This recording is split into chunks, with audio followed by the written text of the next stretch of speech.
Neste trimestre, nós estamos estudando sobre alusões, símbolos, imagens proféticas, como estudar a profecia. Nós encontramos os símbolos proféticos do Apocalipse ao longo do texto bíblico.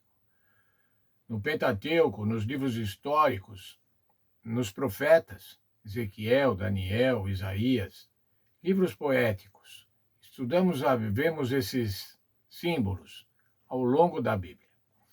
Uma fonte especialmente rica é o livro de Salmos, uma coleção de poesia sagrada que apresenta inúmeras experiências humanas e interações com Deus, que variam desde o desânimo e o sofrimento pelo pecado até a alegria quase desenfreada da presença do Senhor e em suas repetidas promessas de perdão e salvação.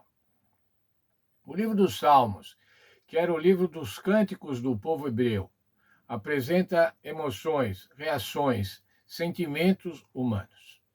Nas próximas 2 semanas, nós vamos estudar alguns dos salmos e buscar neles orientação para a nossa vida hoje. Nessa semana, nós vamos considerar os seguintes salmos. O Salmo 122, que fala da alegria de estar na casa do Senhor e pede pela paz em Jerusalém.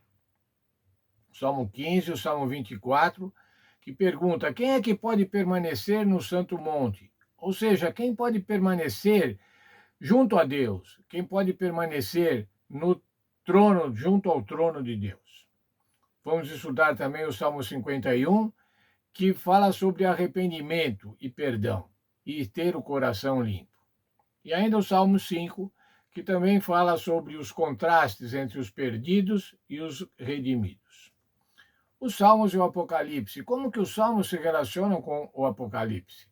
Uma leitura atenta dos Salmos leva a muitas partes do Apocalipse, leva com que essas partes do Apocalipse ganhem vida, especialmente o capítulo 14 de Apocalipse, que descreve a obra final da igreja remanescente de Deus. O povo de Deus nos últimos dias recebeu a mesma tarefa que o antigo Israel. Devemos ser luz para as nações, levando o último chamado de misericórdia para todos, a fim de que adorem e obedeçam ao Criador. Vamos recordar qual era a missão do povo de Israel. A missão do povo de Israel era abençoar os outros povos. A missão do povo de Israel era mostrar a diferença que havia entre obedecer ao Deus Criador do céu e da terra e obedecer aos outros deuses, aos deuses pagãos.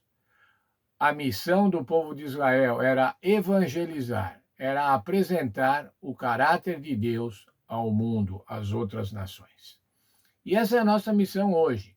E quando nós olhamos lá em Apocalipse 14, nós vemos os 144 mil que foram salvos, que estão diante do trono de Deus, e as mensagens angélicas, as 3 mensagens angélicas, que se constituem no Evangelho eterno.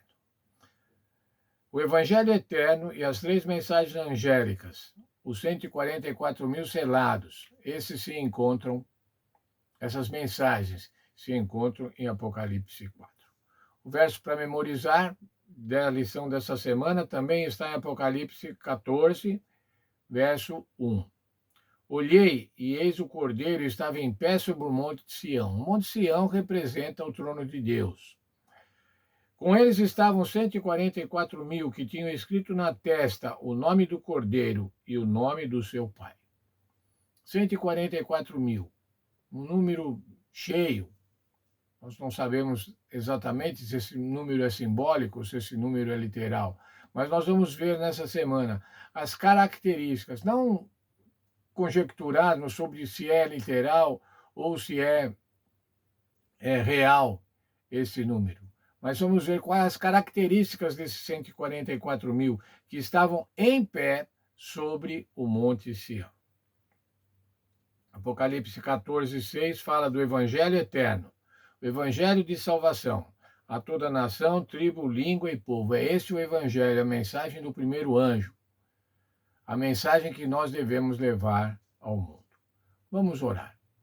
Obrigado, Senhor Deus, por mais um estudo que vamos ter nessa semana, quando podemos abrir a Tua palavra e encontrar nela orientação para a nossa vida, encontrar nela orientação para o entendimento das profecias. Nos abençoe, portanto, abençoe cada um de nós, nossas famílias, que tudo corra bem nesta semana, especialmente que corra bem o nosso estudo bíblico. Deus nos abençoe, por favor, em nome do Senhor Jesus. Amém. Como sempre, quero desejar um feliz estudo. Quero que vocês sejam felizes estudando a palavra de Deus, aprendendo um pouco mais. Sempre podemos aprender um pouco mais quando estudamos a palavra de Deus. Tenham todos uma semana feliz.